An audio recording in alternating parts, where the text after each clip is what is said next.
Buenas tardes, el señor Antonio Mangione. Antonio, muy buenas tardes, bienvenido nuevamente a No Cambian Más. Qué bienvenida, muchísimas gracias. Muchísimas gracias. Gracias a vos, gracias a vos. Quiero tomar nota y quiero comentarlo con mis colegas en la comunicación de la ciencia, si los reciben así. No, es decir, seguramente yo voy a te van a sacar decir que chapa no. con esto, yo empiezo a sacar chapa con esto. Uh-huh. Sí, también. Sí, Radio Nacional, No Cambian Más, te reciben así. La verdad que... Hay que ir a ese. Claro, claro. Es cierto que alguien está cumpliendo años ahí. Sí, señor, yo cumplo 18, soy mayor de edad. ¿Se escucha? Lo está tocando él, apuesto que lo está tocando él. Totalmente. ¿Viste? Ay, gracias, Antonio. No, por favor, gracias a ustedes. Por favor. Tanta amabilidad y buen trato. Ay, mira, es que nosotros somos así. Somos tan groseros que terminamos cayendo bien y pareciendo más piola de lo que somos. ¿Qué frase que acabas de tirar? ¿Qué frase que acabas de tirar? Un día podríamos hacer una columna sobre cosas que están sobrevalorizadas y cosas que han sido tiradas al tacho de la basura. Me encanta porque además yo soy de ese plan. Injustamente. Yo soy de ese plan. ¿Cómo no vas a tratar de ustedes? Pero si yo lo trato de ustedes, los trato de vos y termino siendo re amiga de todos. ¿Te das cuenta? Por ejemplo.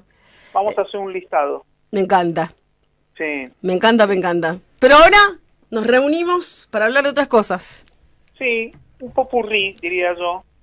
Vamos a retomar algunas ideas de las columnas que hemos hecho hasta el momento. Uh-huh. Una de ellas, vamos a tratar de resumirla en una.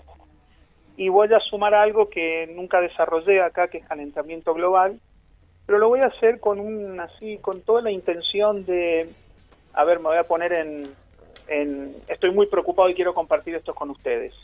Sería algo así como, no nos olvidemos del calentamiento global, no nos olvidemos de este tema, que por más que estemos tratando otros temas muy acuciantes, como COVID, obviamente, sigue habiendo emisiones de dióxido de carbono, sigue a una tasa menor. Uh-huh. Estos días, recuerden que los efectos son acumulativos, sigue descongelándose hielos continentales, sigue aumentando el nivel de los océanos. Es decir, esto no se ha detenido. Entonces, vengo como a comentarles 4 o 5 hechos concretos, ¿no?, que ponen de manifiesto lo evidente y dramático del calentamiento global, y eso quería compartir hoy en parte con ustedes. El primero, emisiones de dióxido de carbono. No es que no haya emisión de otros gases invernaderos, solo el de dióxido de carbono, para pensar en ese. Tiro un dato. El pico histórico, antes de la famosa, no sé si mal nombrada, denominada revolución industrial, el pico histórico, antes de 300 años atrás, para atrás, ¿no?, en miles de años, en cientos de miles de años, ¿no?, miles de años, era de 300 partes por millón de dióxido de carbono en la atmósfera. Para el 2005 estaba más o menos en 380. Para el 2020 está en 410. Es decir, solo en 15 años hubo un incremento de alrededor del 8% en la concentración de dióxido de carbono en la atmósfera. Eso es un hecho indiscutible de qué estamos haciendo en el planeta y cómo contribuye directamente al calentamiento global. Otro punto, como es calentamiento, vamos a la temperatura. De los 20 episodios de mayor temperatura que se hayan registrado en los últimos 200 y pico de años, 19 son posteriores al 2001. Es dramático, es embromado, sí. Es embromado, es bastante embromado el tema. Estamos registrando, no sé si saben, pero entre otras variables, lo que se analiza en términos de registro de temperatura son lo que se llaman anomalías. ¿no? Ujú. Porque hay un patrón que tiene variaciones, obviamente, a veces sube, a veces baja, y otra variable que se mide son las anomalías en la temperatura. Bueno, esas anomalías son cada vez más acuciantes. A veces las anomalías son de medio grado, 0,7 de grado. Ahora estamos en 0,98 de un grado, así casi un grado de la anomalía, de registros anómalos. En el hemisferio norte, en el Ártico, en el polo, se van a registrar temperaturas por encima de los 30 grados como anomalía. Eso una vez que se promedia en el año se diluye un poco, pero el hecho puntual que se registre un pico de temperatura tan alto en el hemisferio norte, casi en la zona polar, es algo sumamente preocupante y que merece mucha reflexión y sobre todo acción por parte de los que tienen capacidad de tomar decisiones. Otra variable, el hielo en el Ártico.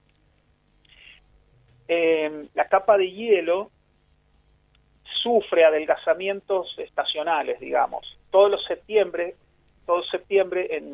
años en septiembre, en el hemisferio norte, en el Ártico en particular, la capa de hielo se adelgaza, es una cuestión estacional. Sin embargo, cada vez es más delgada y está decreciendo a una tasa del 12% por década. Cada 10 años, la capa de hielo es 12% más delgada. Otro dato que nos inquieta y exige trabajo y acción urgente. Ahora veamos todas las capas de hielo. Estamos hablando, por ejemplo, la capa de hielo que recubre a la Antártida, Ujú. ¿no? Que cubre el continente antártico, y Groenlandia. Bueno, pierden masas de hielo en forma brutal. No encontré forma de poner esto en unidades comparables, tengo un problema con eso, pero Bueno, quizás voy a sea, dar la cifra. quizás sea bueno, Sí. Antonio. Voy a dar la cifra. Desde el 2002 a la fecha, perdón, en la Antártida se han perdido 147 gigatoneladas, ¿no? Deben ser No, varios kilómetros de hielo. son varios millones de kilos, Ujú. ¿no? Porque una tonelada son 1000 kilos, Sí. una gigatonelada, digamos, un K es 1000, ¿no?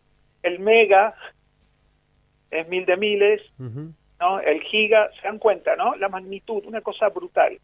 Y el nivel del mar, en promedio, aumenta 3 milímetros, 3,3 milímetros por año.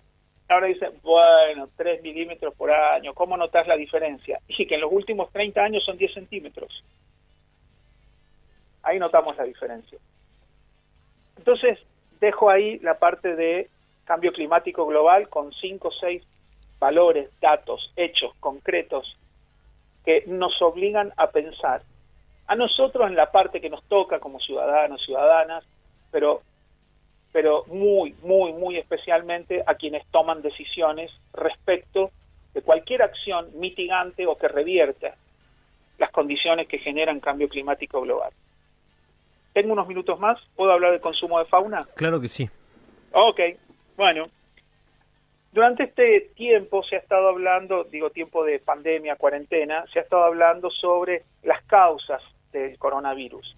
Y las hemos hablado acá, las hemos abordado en No Cambiar Más, cuando decíamos que, por ejemplo, la pérdida de biodiversidad, el achicamiento de los hábitats, la degradación de los hábitats, el efecto borde que eso genera de contacto con la fauna, con seres humanos, y el desbalance que estaba en la circulación de virus que son normales que circulen entre la fauna, está atendida como una de las causas de la aparición de enfermedades emergentes, entre ellas COVID.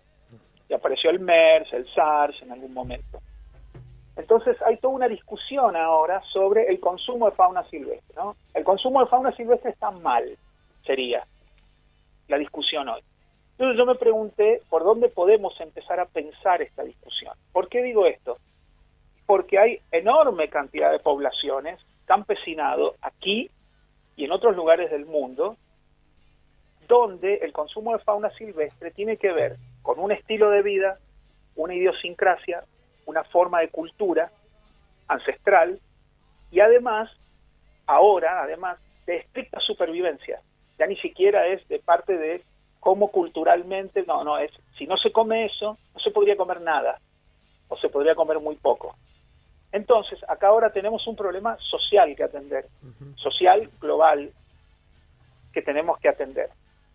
¿Por qué? Porque es muy interesante esto que voy a decir. Mientras en algunos lugares el consumo de fauna silvestre está siempre asociado a sectores de bajos ingresos, en realidad, y es cierto que puede ser mayoritario, en realidad lo que ocurre en algunos países, como China, por ejemplo, es que el mayor consumo de fauna silvestre está entre jóvenes, varones, que han accedido al tercer, cuarto nivel de educación en China. Ojo ahí, la estigmatización del consumo de la fauna silvestre en sectores vulnerados solamente. No es así. Entonces, ¿cuál es el problema de consumir fauna silvestre? Es un problema de escala, de dependencia de ese consumo y de la legalidad o no. Nos guste o no hablar de legalidad acá. El tráfico de fauna siempre está segundo y tercero después de venta de armas y drogas a nivel mundial. Es decir, no es un tema menor. El tráfico o la movilización de fondos, de dinero alrededor de la fauna, inclusive para comida. Es decir, siempre estuvo ahí. Es decir, hay una realidad ahí. Resulta ser que cuando China está pensando, de hecho ya hizo una prohibición del consumo de fauna silvestre, en Sudáfrica, el 23 de marzo, estaba proponiendo consumir fauna silvestre. Es una cosa muy interesante para ponernos a pensar. China la acaba de prohibir, Sudáfrica hace 2 meses estaba proponiendo, la fomenta. ¿Por qué? Porque ve una forma barata de conseguir carne para una gran cantidad de su población. Entonces acá lo que tenemos que analizar son problemas de escala. Y voy a terminar con este tema. Voy a terminar con esto. Primero, la fauna no se acerca a las comunidades. Nosotros nos hemos acercado a la fauna silvestre. Esta idea de que nos invade la fauna, y entonces no nos queda otra que dejarnos contagiar o evitar que nos contagien, eso es una cuestión bastante negativa del análisis y es el camino equivocado. Y la ingesta de fauna silvestre no es problemática en sí, pero sí necesita tener recaudos muy importantes. Y voy a dar un ejemplo. Después podemos hablar la caza sí, la caza no. Una vez hablo con un profesor de una universidad en Estados Unidos. Me dice, yo soy cazador. Y te voy a explicar por qué. Por $54 capturo 2 ciervos y tengo carne todo el año. Intervengo menos en el ambiente, no produzco contaminación, ¿no? Y estoy aprovechando un recurso que además tiene que ser controlado, menciona él, para discutirlo. Pero tenemos un elemento ahí. Y entonces, bueno, ahora estamos hablando de COVID y parece que todos estos temas fueran menores, lo son comparativamente, si uno quiere.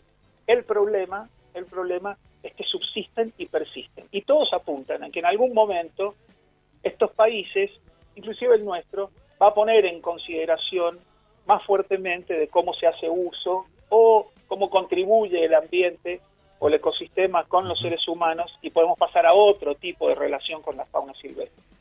¿Lo veremos a ese cambio?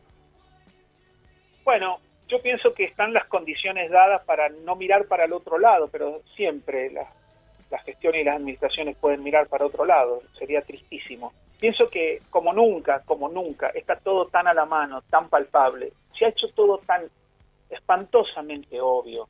Sí, pero puede haber una modificación legal, pero quizás el cambio más importante pasa por lo social también. Las gestiones y las administraciones y los gobiernos siempre encuentran recursos cuando quieren para promover cambios, si se quiere. Digamos, siempre cuando se quiere, hemos sufrido cambios. Somos maleables. Hemos transitado cambios lentos, pero que también han tenido un cambio una situación de generación de la base, desde las bases y de la protesta y de la lucha, y también esto ha sido acompañado a veces tardíamente o reaccionando tardíamente por los gobiernos. Yo creo que se pueden hacer cosas muy interesante. Para mí, insisto con esto, cualquier acción que no se tome ahora, obviamente puede ser tenida en cuenta en el marco del drama que se está viviendo desde el punto de vista de salud, social y económico, pero una parte importante, si no se encaran estos cambios, es por una negativa, porque, digamos, nadie puede argumentar que desconoce. Bien. Antonio, ¿imaginabas, hablando de cambios o de cosas nuevas que pueden pasar en lo social, imaginabas vos que quizás estudiás bastante más que quien te habla, imaginabas a la sociedad usando barbijo como lo está usando actualmente o tapaboca, como le llaman también? No, te voy a contar una anécdota. Bastante tiempo atrás tuve la oportunidad de hacer mi doctorado en Estados Unidos. Y a mí me causaba entre asombro y algo de gracia, como diciendo qué exagerados que son, cuando personas de China, Taiwán, Japón, allá en Estados Unidos, estudiantes, docentes, subían al micro o estaban por la calle con barbijos. Es decir, cuando tenían un resfrío, se estaban recuperando, subían y circulaban con barbijo. Y yo pensaba, qué exageración. Y después siempre lo tuve como una anécdota de eso. Hasta ahora, y ahora a mí, por las razones que sea, se me hace imposible salirse en el barbijo. Se me hace imposible. No, jamás me lo imaginé. Ni esto, ni otras cosas más dramáticas por las que estamos pasando. No me las imaginé. Me pasó también ver un turista, no sé de dónde, ¿no? Pero quizás era una turista china, también iba con su pareja, los dos con barbijo hace unos años, y me llamaba la atención. Miraba raro, ¿no? Y también de cuando era chico miraba a Michael Jackson y decía, ¿por qué usa barbijo ese hombre? También. Sí. ¿Hiciste un análisis sobre esto acá en San Luis? Hice algo que, hice algo que no le quiero dar mucha dimensión, pero sí me parece interesante para poder preguntarnos qué tipo de preguntas hacemos y por qué nos hacemos las preguntas que nos hacemos. Entonces, estaba ahí en una larga espera y decidí hacer con todos los recaudos estadísticos que me permitía lo que estaba haciendo en ese momento, recabar información de quiénes estaban con el barbijo bien colocado, ¿no? Tapando nariz y boca, quiénes tenían el barbijo y dejaban la nariz afuera, y quienes tenían el barbijo o no lo tenían, si lo tenían en el cuello o no lo tenían, y que estaban circulando por la calle, ahí próximo a la calle Belgrano, por Rivadavia. Estuve un rato largo haciendo cola y me permitió hacer con los recaudos metodológicos que permite la situación, que no fueron pocos, hacer este tipo de encuesta. No le pregunté nada, simplemente observé, tomé nota. ¿Por qué? ¿Pero por qué se me ocurre hacerlo? ¿Simplemente porque estaba aburrido? No, porque a nivel mundial hay información de con qué frecuencia se usa el barbijo en distintos países. No he encontrado para Argentina, eso sí para Europa, pero no hay información de cuántos lo usan. ¿Se entiende? La pregunta es, que se hacía antes, lo que se estuvo haciendo es, ¿con qué frecuencia usted usa el barbijo? No, entonces, por ejemplo, en España responden siempre el 80 y pico %, y en Noruega responde siempre el 10%. En Noruega lo usan menos, en los países nórdicos usaron menos el barbijo, menos frecuentemente. Pero no se sabía cuántos usaban el barbijo, porque podrían ser todos usando barbijo poco frecuentemente, ¿me entiende, no? Bueno, la información de cuántos usan barbijo es escasa,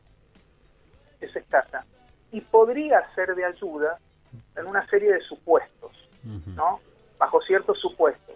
Suponemos que habría algún tipo de circulación que todavía no podemos detectar muy bien cómo es. Por ejemplo, los asintomáticos empiezan a contagiar antes de tener los síntomas y, por ejemplo, no es un caso ni sospechoso. Sin embargo, ya está contagiando. Bueno, en ese caso tenemos la seguridad, o tomamos las precauciones, todos poniéndonos un barbijo.